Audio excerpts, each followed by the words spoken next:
Welcome to Tech Wrecked. I'm your host, Alicia Kellstrom, and I work in tech. At the start of 2024, I noticed a lot of people like me experiencing a tech job market like we've never seen before. On this podcast, we share stories on breaking into tech, tools and advice for the modern tech job seeker, and what it's like out there in layoff land. And here we go.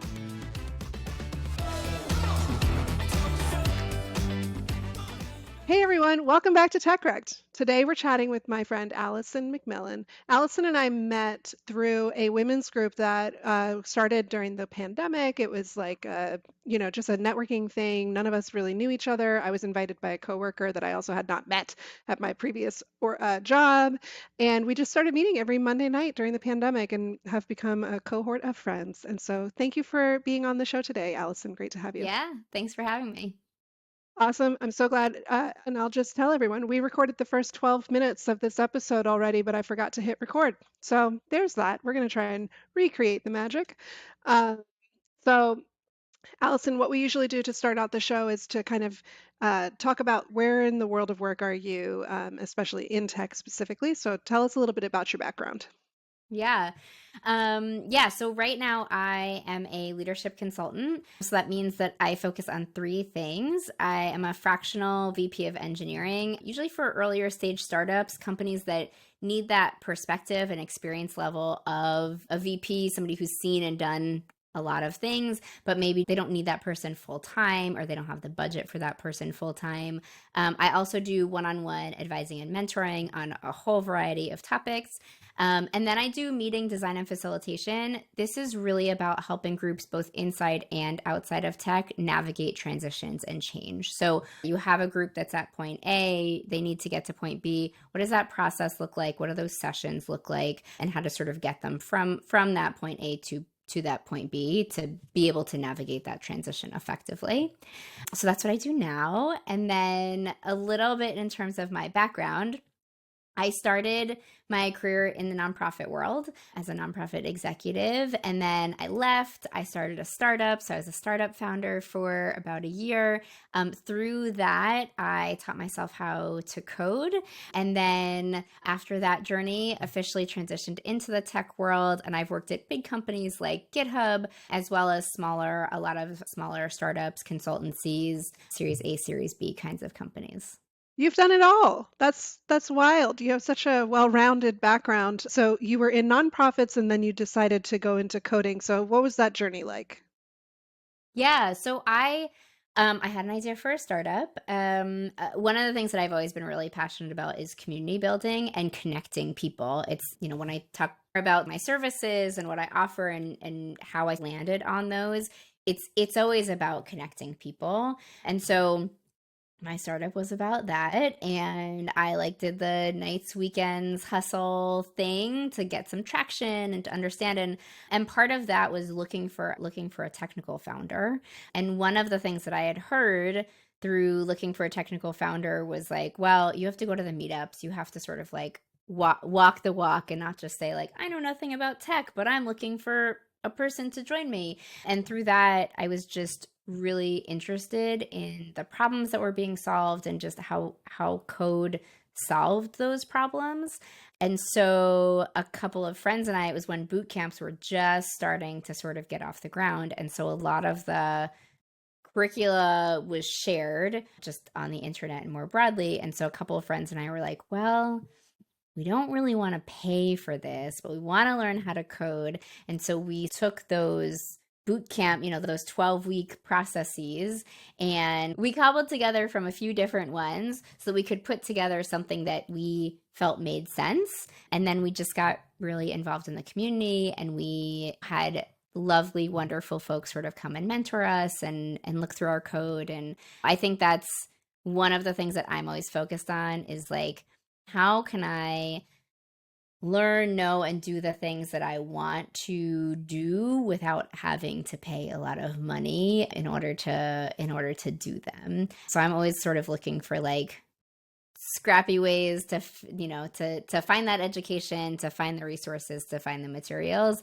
that enable me to sort of unblock myself. That's incredible. I didn't realize. So yeah, I mean, now boot camps are very under lock. Like you cannot get that. That's so much free content that in the early days of boot camps, I can imagine they were trying to get people in. Yeah, because it was so new, right? People were sort of like, I don't understand how I'm gonna like pay this money and then be able to be a software engineer on the other side of this. There was the mentality that you needed to have a CS degree, and a CS degree was a 4-year curriculum. And how would you do that in a shorter period of time? And what does that even look like? And so I think a lot of boot camps just put it out there, sort of what that looks like, so that people could really have a sense and an idea of, oh, okay, this is how you learn those things in a step-by-step process. It's so interesting the very little bit I know about the trajectory of industry for software engineering type jobs. I have my dad who is a database administrator who essentially taught himself from these huge manual books that he just went through these crazy modules and stuff. And then it was like, well, let's integrate this into a study like a program, so you had to get a degree. And then it was, well, you don't actually need to get a degree because a lot of it is just practical application and practice, right? So then you could do the boot camp, get the framework and understanding, but then just continue to practice. What do you think it is at now? Because everything is so specialized now. Do you think that kids can just go and get a boot camp certification and have a really thriving career? That's a good question. I mean, I think, and I would talk to people about this even when I was entering, there are pros and cons to each, right? As somebody who doesn't have a CS degree, I didn't have that algorithmic background and some of that like basic knowledge. And so honestly, some of the take home coding tests were more challenging for me because I didn't spend 4 years doing those as final exams and as part of project work, etc. However, Ruby on Rails, some of the sort of more modern frameworks, like some of the, testing, like those sorts of things are not really taught at universities. And so I had that because that was really like all that I knew and all that I had learned. And so, when I would talk to folks early on, it was really, and I think this is still somewhat the case, like what gap are you filling, right? Either you're filling the algorithm gap or you're filling the modern framework gap. And different teams are interested in filling one gap or the other. I think the challenging part today, especially right now in the industry, is just that now boot camps have been around for a while, and there are a lot of additional sort of access points into tech, which means that the competition for especially like the junior developers, the entry level roles, it's just a lot harder, to be frank, than when I entered. So when I talk to folks who are new in their career and they're asking, how do I get my first job? What does that look like? I mean, I have a couple of sort of tips and things, but also some of what worked for me just won't work anymore because of the proliferation of the boot camps and the number of people that have come out of them. Yeah, I mean, I think I've read, maybe I'm making this up, but it's like, I mean, at least from a number of candidates that are looking to get jobs in software engineering, there was a time frame where it was like everybody was being told, just go do a boot camp, go get your software engineering degrees. There's plenty of jobs, so you'll never not have a job. And now there's not plenty of jobs, and there's a lot of competition, and so that's causing everybody to be hyper specific in their skill set. So I can imagine it's really challenging. And then something I just kind of thought about is like, where does the no code, low code stuff play with this? Like, is Ruby on Rails something that is like the backbone of a low code, no code solution? Yeah. Yeah, it is. I mean, all low code, no code solutions still need code in order to Right. make them simple enough to be like no code, low code Hmm. solutions, right? So yeah, that backbone is still there. But it's also, I mean, it's also really interesting because I think most startups and smaller companies sort of want more generalized folks, right? It gets to be at the bigger companies that you're looking at folks who can sort of specialize. But, as somebody who manages a few startup teams and has managed teams in the past, like I need somebody who's actually excited to dig into whatever the business need might be, right? Obviously, there's a why and there's an explanation, but I need somebody who's like, yeah, I don't know that yet, but I will 3 weeks from now, or sort of like an excitement around that. Whereas I think at some larger companies, they're really looking for like, we need a front end specialist who knows these specific frameworks and who can work on this specific part of the front end, right? So it gets more and more granular. Yeah. So you have too much on your plate, I think. Tell me why you are putting fractional VP of engineering plus meeting design and facilitation plus one-on-one mentoring and advising. Don't you feel like you're being pulled in a million directions? No, I mean, so I love all of those things, and they scratch different itches for me. I think when I decided to go out on my own, right? It was really around what are the kind of projects that I want to be working on? What's the kind of roles that I want to have at companies, and how can I really take sort of my superpowers or the things that I'm just like really, really good at and bring that to more than one company at a time, which for me, I love the context switching and being able to sort of like plug in a handful of places. And so that's where and how I sort of landed on the things that I offer, and they're all a little bit different, right? So for the fractional VP of engineering work, um, I go into companies that have a really strong and a really technical CTO or founding engineer, but they need somebody who can sort of help with like de-siloing and just enough process to like make the process right, and communication, sort of a little bit more. I have enough technical ability and knowledge to be able to know what we should be thinking about and looking at on the technical side, but I lean into sort of people and process. And I do very few fractional roles at once so that I can give enough attention. The meeting design and facilitation, I've been doing meeting design and facilitation for 25 years. It is like my most favorite thing to do to help a group, a team, a department, a company get from point A to point B in a really interactive, engaging, and empowering way. And that's something that I get to do both inside of tech as well as outside of tech. So that's really fun to, again, my background is I've been in tech for a while, but I started in nonprofits, right? So I get to have sort of like one foot in each spot. And then my one-on-one advising and mentoring, that just sort of popped up.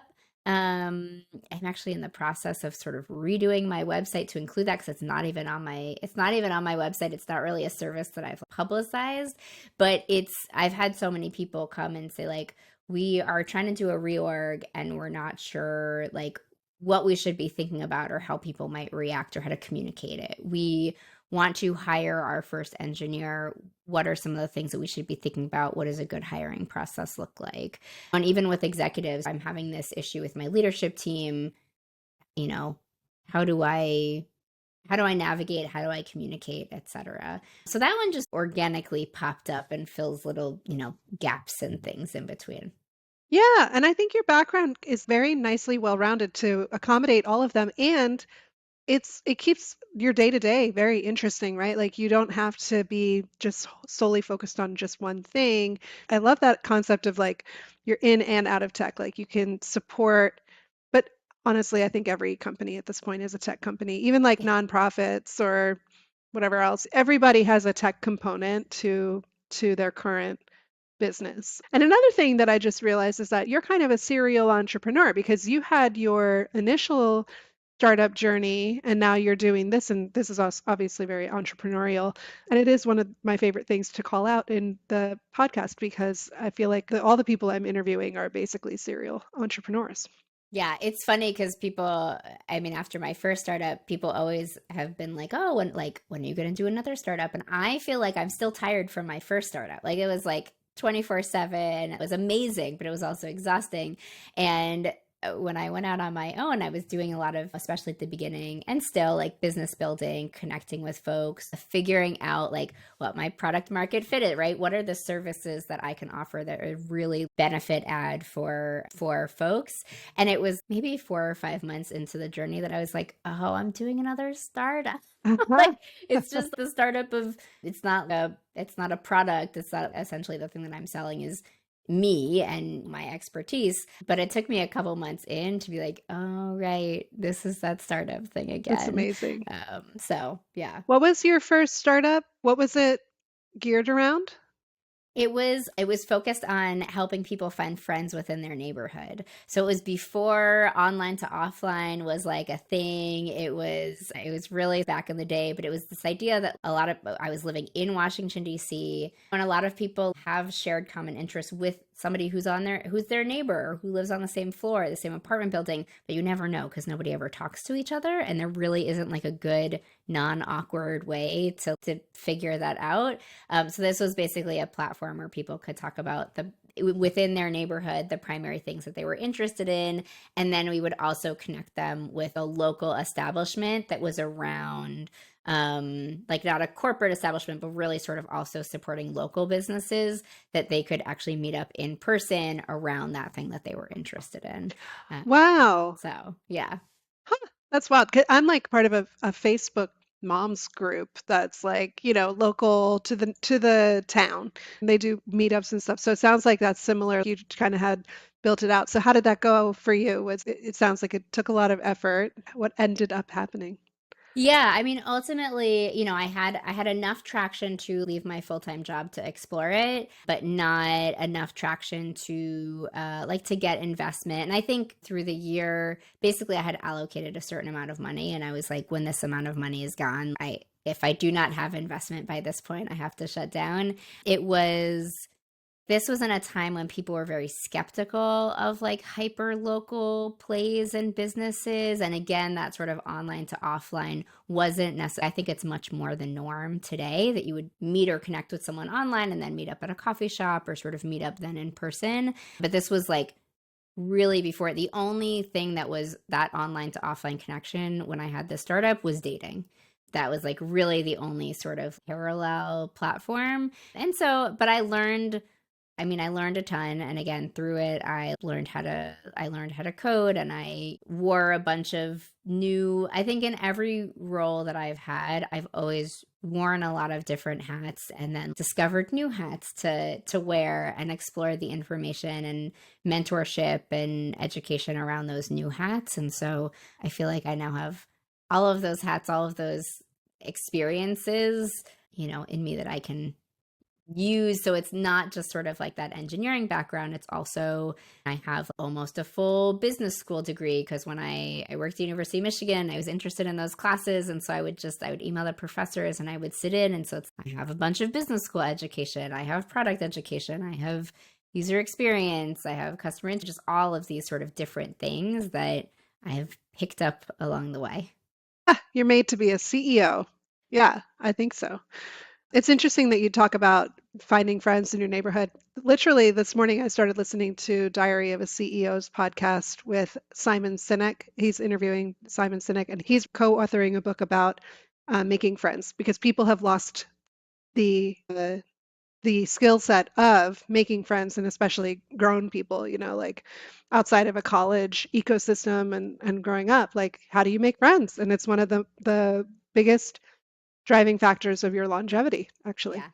Yeah, and this was, I mean, again, so part of me sometimes is still a good idea. Maybe I should restart and try again because this was all of the research and all of the statistics and all of the sort of backing. This was 15, 20 years ago when it was really about Bowling Alone, which is a book that came out a long time ago about sort of loneliness and what that looked like. And then I think people became much more aware of it through COVID and through the pandemic. And now there's been this additional resurgence of research and this, how do we make friends? What does that look like? And so, yeah, that was the whole proposal of the startup was that this was the problem that I was starting. And it's not, how do I make friends with somebody who lives 30 minutes away that realistically I'm never going to see? How do I make friends with somebody who's literally in my same apartment building or living a block over, sort of thing? Right.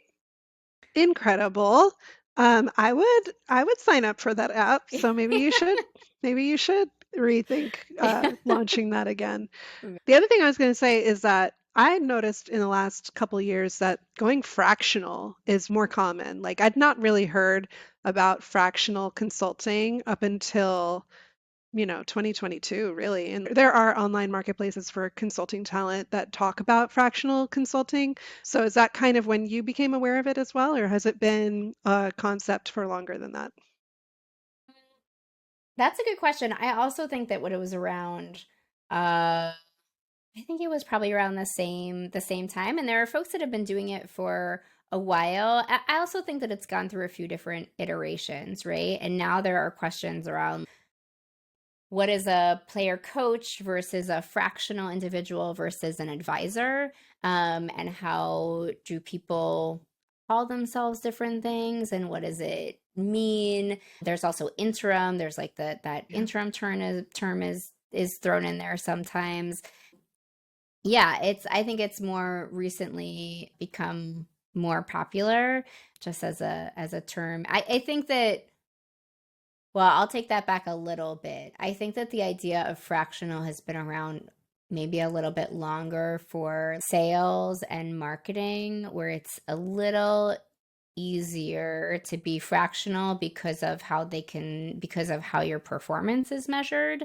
I think being fractional product or engineering is a little newer, because it's harder to put super, super concrete metrics in short periods of time to assess, which is sort of the story of engineering as a whole, right? People are always like, what engineering metric should I be looking at? And my philosophy is always, well, it's actually a story of you can't, there's no one metric that you can look at.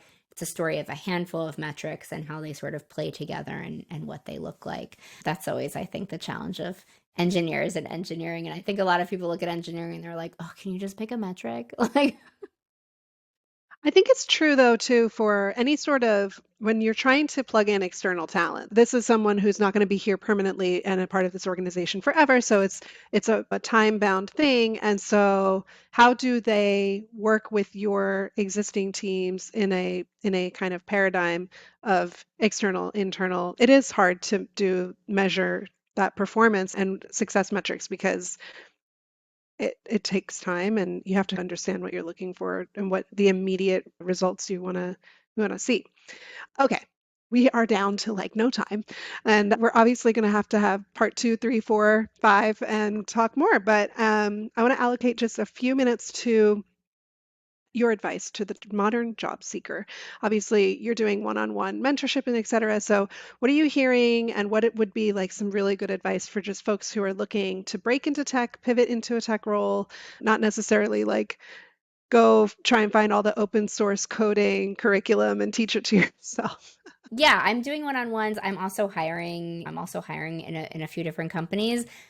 My two biggest pieces of advices are, one, answer the questions. Like if there are extra questions on the application, it is still shocking to me how many people answer those questions with, we'll discuss in the interview, or like, NA. It's no, no, this question is very applicable. Don't tell me this question is not applicable. I'm asking you this question on the application because it is very applicable to how I will assess if you may be successful in the role.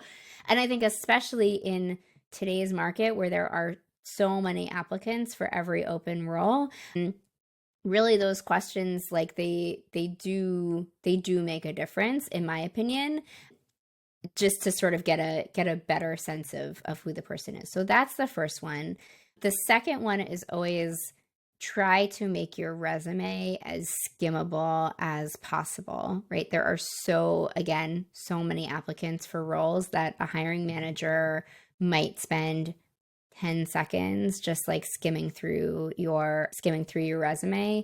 And so if the hiring manager has to like hunt for your tech stack or hunt for those sorts of things, I try to put in the effort, although once I'm on my 300th resume, I'm not going to put in as much time as I would before. But it's great if I can just sort of skim and be, okay, cool. Here are, here's the handful of tech stacks, or here are the highlights and the things that sort of stand out. So just think about your resume as like a 10 seconds, somebody is skimming it before moving on to the next thing, and just making it as like readable and skimmable as possible.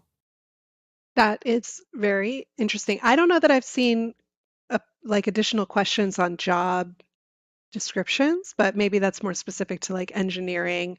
I just have a rapid fire question really quick. In sales, a lot of people talk about like do the job in order to get the job. So you have to multi-thread, you have to cold call in, you have to do all that stuff. So from an engineering background, yay or nay for candidates calling you directly and saying, "Hi, I'm interested in the Nay. role." 1,000% nay. I feel like engineers and engineering leaders are like allergic to anything that even feels like a sales pitch. Yeah, I mean, even for like consulting, sometimes I'll cold reach out based very specifically on something that somebody has posted. Hey, you posted that you are having an offsite soon. Happy to brainstorm with you if that's helpful. And they're like, why are you messaging me? I think engineers in particular are very, very, yeah, just very not cool with sort of feeling like they're being sold to or whatever.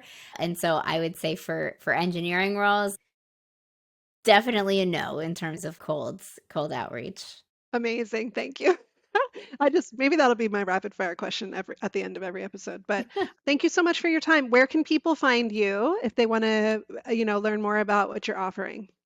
Yeah, so my website is AllisonMcMillan.com, and it links out to all my social medias and has blog posts and all sorts of stuff. So that is probably the best central location to find me. Awesome. Well, thank you so much for being on the podcast. And it was great having this chat with you, and hope to see you again soon. Yeah, absolutely. That has been today's episode of TechRect. If you or someone you know would like to be on the show, email techrectpodcast@gmail.com and we'll get it scheduled. See you next time.